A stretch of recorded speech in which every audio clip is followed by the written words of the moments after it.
안녕하십니까. SNS 파리피플에 대해 비평할 언론정보학과 이한비입니다. 올해 코로나19 사태가 심화되면서 외출을 자제하고 집에서 활동하는 집콕이 필수가 되었습니다. 이러한 집콕에서 빠질 수 없는 것은 SNS였습니다. 외출을 삼가하다 보니 대부분의 소통은 스마트폰으로 이루어지게 되면서 자연스럽게 인터넷 이용, SNS 이용 시간이 큰 폭으로 늘어나게 되었습니다. 코로나 사태 이전부터 지금까지 우리의 삶에 큰 영향을 주는 SNS인 유튜브, 인스타그램 등등 이 SNS들은 나를 대신하고 대표하는 페이지가 되며 개인의 권위가 되기도 합니다. 그렇기에 SNS 중독과 부작용 또한 심각한 상태인데요. 특히 인스타그램의 문제점에 관하여 비평해 보도록 하겠습니다. 인스타그램 마켓 다들 들어보셨을 겁니다. 인스타그램 인플루언서들이 마켓을 진행하여 물품을 판매하는 것인데요. 코로나 사태로 인해 외출이 통제받게 되면서 자연스럽게 인터넷 쇼핑을 하는 사람들이 많아졌습니다. 그와 동시에 증가된 SNS 이용. 이는 이용자들이 SNS 마켓에 도전하게 만드는 최적의 조건이었습니다.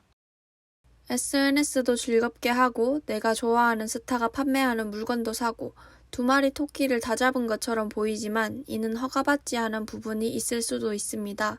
즉, 불법일 수도 있습니다. 일반적인 매매업은 물건을 팔기 위하여 신고를 거쳐야 합니다. SNS상에서 신청과 예약 등을 통한 판매 행위 역시 매매에 해당하기 때문에 공정거래위원회, 지방자치단체장에 신고를 해야 합니다. 그러나 신고하지 않는 경우가 허다합니다. 또한 SNS에서 마켓을 하며 물건을 많이 파는 사람들을 얕잡아 파리피플이라고 합니다. 이들이 말하는 제품의 특성상 교환 및 환불 불가 사항 정말 사실일까요? 전자상거래에서의 소비자 보호에 관한 법률 제17조 제1항에 따르면 단순 변심이더라도 계약 체결로부터 7일 이내에 환불과 교환은 모두 가능합니다. 즉, 환불 및 교환이 가능한 것입니다. 맞춤 제작, 1:1 제작, 마켓 특성상, 공구 특성상 등등 이런저런 이유로 환불 및 교환이 어렵다고 하는 것은 모두 불법이라는 뜻입니다.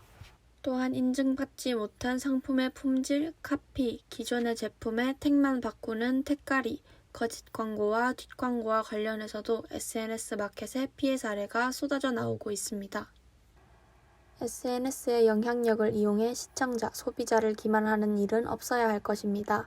떳떳하게 불법 행위를 저지르는 것 역시 명확하게 제재받아야 하는 일입니다.